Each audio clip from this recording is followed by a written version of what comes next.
সুস্বাস্থ্য কেন্দ্র আছে, সেখানে রোগী আসে সপ্তাহে একদিন ডাক্তার। রোগীরা স্বাস্থ্য পরিষেবা থেকে বঞ্চিত হচ্ছে। বেহাল ভগ্নদশা, নোংরা সুস্বাস্থ্য কেন্দ্রের আশেপাশে নোংরা আবর্জনার স্তূপ, উৎপত্তি হচ্ছে লার্ভার, ডেঙ্গু মশার। উত্তর 24 পরগনা বসিরহাট মহকুমার হাসনাবাদ ব্লকের বরুণহাট প্রাথমিক স্বাস্থ্যকেন্দ্রের একেবারেই বেহাল দশা। 7.5 বিঘা জমির ওপরে তৎকালীন বাম সরকারের আমলে গড়ে উঠেছিল সুন্দরবনের প্রান্তিক মানুষ ঘরের দুয়ারে স্বাস্থ্য পরিষেবা পাবে বলে, কিন্তু সেই স্বাস্থ্য কেন্দ্রে প্রবেশ করলেই দেখা যাচ্ছে ইঞ্জিন ভ্যান সারাই করছে একজন মেকানিক। আর একটু ভেতরে প্রবেশ করলে দেখা যাচ্ছে কাঠের গোডাউন, আবর্জনা আগোছা ভরে রয়েছে হাসপাতাল চত্বরে। বর্তমান সরকারের আমলে স্বাস্থ্য দপ্তর থেকে ওই হাসপাতাল থেকে গ্রামবাসীদের সম্পূর্ণ পরিষেবা দেওয়ার জন্য একাধিক পদক্ষেপ নেওয়া হয়েছিল, অর্থ বরাদ্দ করা হয়েছিল, কিন্তু সেই অর্থ কতটা খরচ করা হয়েছে তা সঠিক উত্তর জানা যায়নি। হাসপাতালের ঝাঁ চকচকে 8টি বেড থাকলেও নেই ডাক্তার। একজন ডাক্তার সপ্তাহে একদিন আসে, আবার কখনো দেখা মেলে না। এলাকার সাধারণ মানুষ বিপদে পড়লে একদিকে 20 কিলোমিটার, অন্যদিকে 40 কিলোমিটার রাস্তা পাড়ি দিয়ে অন্য হাসপাতালে নিয়ে যেতে হয়। অথচ গর্ভবতী মা শিশুদের জন্য পর্যাপ্ত পরিমাণে পরিষেবা দেওয়ার ব্যবস্থা করা হয়েছিল এই স্বাস্থ্যকেন্দ্র থেকে, কিন্তু ডাক্তারের অভাবে পুরোটাই অথই জলে পড়ে রয়েছে। এলাকাবাসীদের দাবি, এত বড় একটি স্বাস্থ্য কেন্দ্র থাকা সত্ত্বেও কোনো পরিষেবা নেই, আবর্জনা ভর্তি হয়ে রয়েছে। সমস্যা কি আছে, পরিষেবাটা নেই, ডাক্তারবাবু আসতে পারে না। সপ্তাহে 3 দিন করে একজন করে ডাক্তার দরকার, তাও আসে না। পেশেন্ট আসে, পেশেন্টের ভর্তি করার রাস্তা নেই। এত বড় একটা জায়গা, কোনো সব কিছু রেডি আছে, কিন্তু মেন আছে ডাক্তার থাকার রাস্তা নেই। ডাক্তার আসে, কোনদিন আসে না। চিকিৎসার অভাবে এত বড় জায়গাটা নষ্ট হয়ে যাচ্ছে। পরিষেবা তো দেওয়ার দরকার আছে, তো পরিষেবাটা ওপর মহল থেকে তো পরিষেবা ঠিক মতন যাচ্ছে না। এগুলো তো আমাদের এখানে বাচ্চা পরিষেবাই দিচ্ছে না, তো কি খেলে হবে? সাপের কারণে বিষ খাওয়া। এখানে ধরুন 2, 4, 6টা বেড আছে, রোগীর নেই। 6খানা 7, 8খানা বেড আছে, 8খানা বেড আছে, কোনো পরিষেবা নেই। মেশিন তো সব আছে, কি দেখাশুনো করো? ওই এক্সরে মেশিন নেই, মায়েদের চিকিৎসার মেশিনগুলো সব রেডি আছে, সব কিছু আছে। গর্ভবতী মায়েদের কোন রাত বিরাত হলে এই পঞ্চায়েতের আন্ডারে থাকে এই হসপিটালটা। এই হসপিটালের যে উন্নয়ন, এই উন্নয়ন এখানে সেই ধরনের উন্নয়ন নেই। ডাক্তাররা আসে 11টার সময়, 12টা 12:30 বাজলে একজন, আর একটা মেয়ে আসে, ও কি কম্পাউন্ডার না কি রে, কম্পাউন্ডার। হ্যাঁ, নেই এখানে সেই পরিষেবা আমাদের নেই এখানে। এই বিগত এই 4-5 দিন আগে কুকুর কাকানো হলো। এক সময় ভিতরে বহিরাগতদের মদের আসর বসত, ছিল না কোনো নিরাপত্তা রক্ষী। বর্তমানে হাসপাতালের মূল প্রবেশদ্বারে একটি লোহার গেটের ব্যবস্থা করা হয়েছে, তাতেও নাকি তালা দেওয়া যায় না। তবে হাসপাতালের কর্মীরা জানাচ্ছেন, আমরা যত সময় হাসপাতালে থাকি তেমন একটা অঘটন ঘটতে দেখা যায় না। রাতের বেলা কি হয় সেটা আমরা বলতে পারবো না। স্থানীয় বাসিন্দাদের দাবি, অবিলম্বে এই স্বাস্থ্য কেন্দ্রটি সচল করা হোক, পর্যাপ্ত পরিমাণে ডাক্তার রাখা হোক, তাহলে গ্রামের মানুষ রাত বিরেতে বিপদে পড়লে বাঁচার আশা থাকবে। হাসপাতালের ভিতরে গিয়ে দেখা গেল বেশ কিছু রোগীর ভিড় রয়েছে, কিন্তু ডাক্তারের সন্ধান পাওয়া গেল না। একজন টেকনিশিয়ান, তিনি রোগী দেখছেন, আবার পরীক্ষা নিরীক্ষা করছেন, তিনি আবার ওষুধও দিচ্ছেন। তাকে প্রশ্ন করা হলে তিনি প্রথমে দায় এড়িয়ে যাওয়ার কিছুটা চেষ্টা করলেও পরবর্তীকালে বেশ কিছু কথা তার মুখ দিয়ে শোনা যায়। এখানে পরিষেবা বলতে এখানে আউটডোর পরিষেবাটাই চলে। আউটডোরে ডক্টর আসে, আমি টেকনিশিয়ান, টেস্ট করি, আর নার্সিং স্টাফ আছে, আর ফার্মাসিস্ট আছেন, আর ডক্টর আছেন।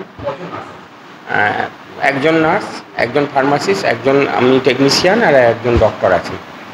তো আরেকজন ডক্টরও অল্টারনেট করে আসেন টাকি থেকে। তো আউটডোর টাইমই পরিষেবা হয় 9টা থেকে 2টো অবধি। তো যেরকম পেশেন্টরা আসে, মোটামুটি সব পেশেন্ট সব ওষুধও পায় এবং সব টেস্টও করে। আর প্রেগনেন্ট মাদাররা আসে, তাদের সব টেস্ট হচ্ছে। টিবি পেশেন্টের টেস্ট এবং ট্রিটমেন্ট সবই হচ্ছে, এবং এখান থেকে অনেকে কিওর হয়েও চলে যাচ্ছে। এবং এখানে হয়তো 6 দিন ডক্টর আসেন না, কারণ এখন ডক্টরের খুব মানে টাকিতেই কম আছেন।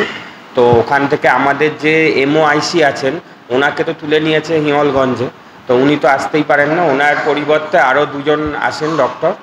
তো অল্টারনেট করেই আসেন। এখানে কোনো গ্রুপ ডি বা সুইপার নেই, গ্রুপ ডি স্টাফ বা সুইপার কেউ নেই, এখানে কোনো গ্রুপ ডি স্টাফ বা সুইপার নেই, ঠিক আছে। তো আমরা একজনকে রাখা হয়েছে আমাদের কন্টিনজেন্সি ফান্ড থেকে, উনি পরিষ্কার পরিচ্ছন্নতা করেন ভেতরে, আর বাইরে থেকে তো পঞ্চায়েত থেকে পরিষ্কার করে যান। আর এখন বর্ষা বলে দেখছেন গাছ বড় হয়ে জঙ্গল হয়ে গেছে। এটা তো দেখুন, আমরা স্টাফ, আমরা এখানে আমাদের ডিউটি দিয়েছে, আমরা ডিউটি আওয়ার্সে ডিউটি করি এবং আমাদের যতটা রেসপন্সিবিলিটি আছে আমরা সেগুলো করি, সে কাজগুলো করি। এবার আমাদের আমাদের ডিউটি আওয়ার্সে বাইরে কি হচ্ছে কি সেটা তো আমরা বলতে পারছি না। এদিকে গেটও আছে, বড় গেট দেওয়া আছে, কিন্তু গেটটা তালা দেওয়ার কথা, সেটা মনে হয় রাতে তালা দেওয়া থাকে না, গরুও চড়ে, হ্যাঁ, আবার পুকুরে সবাই স্নানও করতে আসে অনেকে। তো সেই জায়গাটা আমরা আমাদের অফিস টাইমে ঠিক আছে, তারপরে তো আমরা থাকি না বলে ওই জায়গাটা আটকানো যাচ্ছে না। সুদীপ্ত পাল। কিছু সময় পর একজন মহিলা স্বাস্থ্যকর্মী এলেন। তিনি যেসব রোগীরা সকাল থেকে লাইনে দাঁড়িয়েছিলেন তাদের সঙ্গে কথা বলতে বলতে বেশ কিছু কথা বললেন আমাদের সঙ্গে। তিনি বললেন, আমাদের কিছু করার নেই, চিকিৎসকের অভাবে স্বাস্থ্যকেন্দ্রের পরিষেবায় বিঘ্ন হচ্ছে। আমরা উদ্বোধন কর্তৃপক্ষকে জানিয়েছি, এখনো পর্যন্ত কোনো সুরাহা হয়নি। ডাক্তারবাবু আসতে পারছেন না। এবার আমরাই চেষ্টা করি পেশেন্টকে সঠিক পরিষেবা যতটুকু সম্ভব দেওয়ার। আর অন্যান্য দিন সপ্তাহে 3 দিন করে ডাক্তারবাবু আসেন, সেটা আমরা বলে দিই পেশেন্টকে যে এই 3 দিন ডাক্তারবাবু থাকবেন, সেই 3 দিন পেশেন্টরা যদি ডাক্তার দেখানোর থাকে আসেন। বাকি দিনগুলোতে যদি খুব অসুবিধা হয় আমরা পেশেন্টকে টাকিতে রেফার করি। এবার দেখুন, সেটা তো আমাদের কিছু করার নেই, আমরা আমাদের মতো যতটা সম্ভব চেষ্টা করা ততটুকু পেশেন্টকে পরিষেবা দেওয়ার চেষ্টা করছি। এবার ডাক্তারবাবু না থাকলে আমরা আমাদের অসুবিধাটা জানাই। এবার সেক্ষেত্রে যদি ডাক্তারবাবু না থাকে, আমাদের গ্রামীণ হাসপাতালে তো সেভাবে ডাক্তারবাবু নেই যে সবসময় আসতে পারছেন, কিন্তু 3 দিন স্যার আসার চেষ্টা করেন। গর্ভবতী মাদেরকে আমাদের যে আশা দিদিরা রয়েছেন ফিল্ডে, তাদের এরিয়া ভাগ করা থাকে, সেই অনুযায়ী তারা তাদের বাড়িতে ভিজিট করে, যা সুবিধা অসুবিধাগুলো আছে সেগুলো দেখে। যদি ডাক্তারবাবুকে দেখানোর মতো হয় তারা এখানে রেফার করে, সেই দিনগুলোতে ডাক্তারবাবুরা দেখে দেন, অ্যান্টিনেটাল চেক আপ করা হয়। তাছাড়া তো রয়েছেন ওরা প্রথম যারা গর্ভবতী মা আসেন তারা এখানে এসে আমাদের সাব সেন্টারে কার্ড করান, প্রথম টিটি ডোজগুলো পান, তারা কীভাবে হচ্ছে বা তাদের সেই সময় যত্ন নেবে সেগুলো সম্পর্কে তাদেরকে কাউন্সেলিং করা হয়, তারা কী ধরনের খাবার খাবে সেগুলো বোঝা হয়। সেগুলো আমাদের এএনএম দিদিরাও কাউন্সেলিং করে। আমাদের কাছে যখন মায়েরা আসে আমরাও তাদেরকে বলে দিই যে গর্ভাবস্থাকালীন কীভাবে তারা নিজেদের যত্ন নেবে সেগুলো মায়েদের সাথে আলোচনা করে দেওয়া হয়। এবং তবে একজন অস্থায়ী কর্মী তিনি একরাশ ক্ষোভ উগরে দিয়ে বলেন, হাসপাতালের সমস্ত পরিকাঠামো আছে, নেই ডাক্তার, ডাক্তারের অভাবে চিকিৎসা থেকে বঞ্চিত হচ্ছে গ্রামবাসীরা। তিনিও চাইছেন যদি প্রয়োজন মতো ডাক্তার দেওয়া যায় তাহলে সমস্যার সমাধান হতে পারে। তিনি আরও বলেন, ঊর্ধ্বতন কর্তৃপক্ষকে বারবার জানানো হয়েছে, এই বিষয়ে কোনো কর্ণপাত তারা করেননি। এই হাসপাতাল চত্বরে একটি হোমিওপ্যাথিক চিকিৎসালয় শুরু করা হয়েছিল, সেখানেও দুর্নীতির অভিযোগ আছে। প্রশ্ন হচ্ছে, দুর্নীতির দায় কেন গ্রামবাসীদের ঘাড়ে চাপানো হচ্ছে? এত বড় একটি হাসপাতালের ব্যবস্থা থাকলেও গ্রামের মানুষ কেন পরিষেবা পাচ্ছে না সেখান থেকে? অথচ বরাদ্দকৃত অর্থ কোথায় যাচ্ছে, কিভাবে বরাদ্দ হচ্ছে সেটা দেখার কি কেউ নেই? এর আরো খবর জানতে এবং দেখতে অবশ্যই চোখ রাখুন হিডেন বার্তার পর্দায়।